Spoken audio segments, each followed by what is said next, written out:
ଜୀବଜଗତର ଏକ ପ୍ରମୁଖ ଅଂଶବିଶେଷ ହେଉଛି ସାପ। ଭାରତ ସମେତ ସମଗ୍ର ବିଶ୍ୱରେ ଦେଖିବାକୁ ମିଳିଥାଏ ସାପ। ଏହି ସରୀସୃପ ପାଖରୁ ରହିଥିବା ବିପଦ ସମଗ୍ର ବିଶ୍ୱରେ ଦେଖିବାକୁ ମିଳିଥାଏ।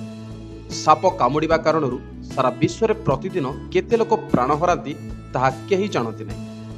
ଭାରତବର୍ଷରେ ଯେଉଁଠାରେ ସାପ ପୂଜା କରାଯାଏ, ଅନ୍ୟପଟେ ଲୋକେ ମଧ୍ୟ ଏହାକୁ ଦେଖିବା ମାତ୍ରେ ଭୟ କରିଥାନ୍ତି।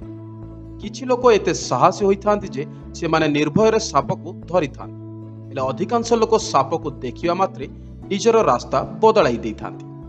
ବର୍ତ୍ତମାନ ଆପଣ ନିଶ୍ଚୟ ଭାବୁଥିବେ, ହଠାତ୍ ଆମେ କାହିଁକି ସାପ ବିଷୟରେ କହିବା ଆରମ୍ଭ କଲୁ? ଏବେ ଆମେ ଆପଣଙ୍କୁ ବିଶ୍ୱର ସେହି ସ୍ଥାନ ବିଷୟରେ କହୁଛୁ ଯେଉଁଠାରେ ଆପଣ ବଣ, ଜଙ୍ଗଲ କିମ୍ବା ଅନ୍ୟ କୌଣସି ସ୍ଥାନରେ ଖୋଜାଖୋଜି କରିବା ପରେ ମଧ୍ୟ ସାପ ଦେଖିବାକୁ ପାଇବେ ନାହିଁ। ଆପଣ ଏ କଥା ଶୁଣିବା ମାତ୍ରେ ଆଶ୍ଚର୍ଯ୍ୟ ହୋଇଯାଉଥିବେ, ହେଲେ ଏହା ସତ୍ୟ। ଆମେ ଆପଣଙ୍କୁ ବିଶ୍ୱର ସେହି ଦେଶ ବିଷୟରେ କହୁଛୁ ଯେଉଁଠାରେ ଗୋଟିଏ ହେଲେ ସାପ ପାଇବେ ନାହିଁ। ବିଶ୍ୱରେ ଏହି ଦେଶ ସାପ ବିହୀନ ଦେଶ ଭାବରେ ଜଣାଶୁଣା।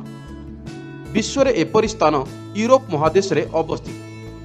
ଉତ୍ତର ପଶ୍ଚିମ ୟୁରୋପରେ ଅବସ୍ଥିତ ଏକ ଦ୍ୱୀପ ଦେଶ ହେଉଛି ଆୟର୍ଲ୍ୟାଣ୍ଡ। ଏହି ଦେଶରେ ଆପଣ ଗୋଟିଏ ହେଲେ ସାପ ଦେଖିବାକୁ ପାଇବେ ନାହିଁ। ସାପ କିପରି ଦେଖାଯାଏ ଏଠାକାର ଲୋକେ ତାହା ବହୁତ କମ୍ ଜାଣନ୍ତି।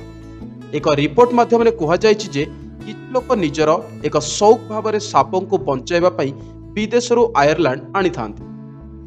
ଏହି ସାପ ମଧ୍ୟରୁ ଅଧିକାଂଶ ସାପ ବିଷ ନାହିଁ।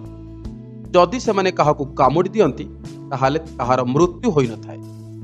ଆୟର୍ଲ୍ୟାଣ୍ଡ ବ୍ୟତୀତ ନ୍ୟୁଜିଲ୍ୟାଣ୍ଡ, ଆଇସଲ୍ୟାଣ୍ଡ, ଗ୍ରୀନଲ୍ୟାଣ୍ଡ, ଆଣ୍ଟାର୍କଟିକା ମହାଦେଶ, ଯୁକ୍ତରାଷ୍ଟ୍ର ଆମେରିକାର ହାୱାଇ ଏବଂ ଆଲାସ୍କା ରାଜ୍ୟ, ଓକ୍ ଆଇଲ୍ୟାଣ୍ଡ, କେପ୍ ବରାଡେ ଏବଂ ପ୍ରଶାନ୍ତ ମହାସାଗରରେ ଅବସ୍ଥିତ ବିଭିନ୍ନ ଦ୍ୱୀପରେ ମଧ୍ୟ ସାପ ଦେଖିବାକୁ ମିଳେ ନାହିଁ। ଅନ୍ୟପକ୍ଷରେ ବିଜ୍ଞାନ ଅନୁଯାୟୀ ଆୟର୍ଲ୍ୟାଣ୍ଡ ଭଳି ଦେଶରେ ସାପ କେବେ ହେଲେ ମଧ୍ୟ ରହିନଥିଲେ। ନ୍ୟାସନାଲ ଜିଓଗ୍ରାଫିକ୍ ଦ୍ୱାରା ପ୍ରକାଶିତ ଏକ ରିପୋର୍ଟ ମାଧ୍ୟମରେ କୁହାଯାଇଛି ଯେ ଆୟର୍ଲ୍ୟାଣ୍ଡରେ ସାପର ଅସ୍ତିତ୍ୱ ସହ ଜଡ଼ିତ କୌଣସି ପ୍ରମାଣ ନାହିଁ। ସାପ ଆୟର୍ଲ୍ୟାଣ୍ଡ ସମେତ ଏହି ୟୁରୋପୀୟ ଦେଶରେ ରହିପାରିବେ ନାହିଁ ଯେଉଁଠାରେ ଅତ୍ୟଧିକ ଥଣ୍ଡା ଅନୁଭୂତ ହୋଇଥାଏ। ଅର୍ଥାତ୍ ବୈଜ୍ଞାନିକଙ୍କ କହିବା ଅନୁସାରେ ଶୀତ ପ୍ରଧାନ ଦେଶରେ ସାପ ରହିପାରିବେ ନାହିଁ। ବୈଜ୍ଞାନିକଙ୍କ ଆହୁରି ମଧ୍ୟ କହିଛନ୍ତି ଯେ ଆୟର୍ଲ୍ୟାଣ୍ଡରେ କେବେ ସାପ ନଥିଲା। ଜୀବାଶ୍ମ ଅଭିଲେଖ ରେକର୍ଡ ବିଭାଗରେ ସେପରି କୌଣସି ରେକର୍ଡ ଲିପିବଦ୍ଧ ହୋଇନାହିଁ, ଯାହାଦ୍ୱାରା ଏହା ଜଣାପଡ଼ିବ ଯେ ଆୟର୍ଲ୍ୟାଣ୍ଡରେ କେବେ ବି ସାପ ଦେଖିବାକୁ ମିଳୁଥିଲେ। Bureau report, Republic voice.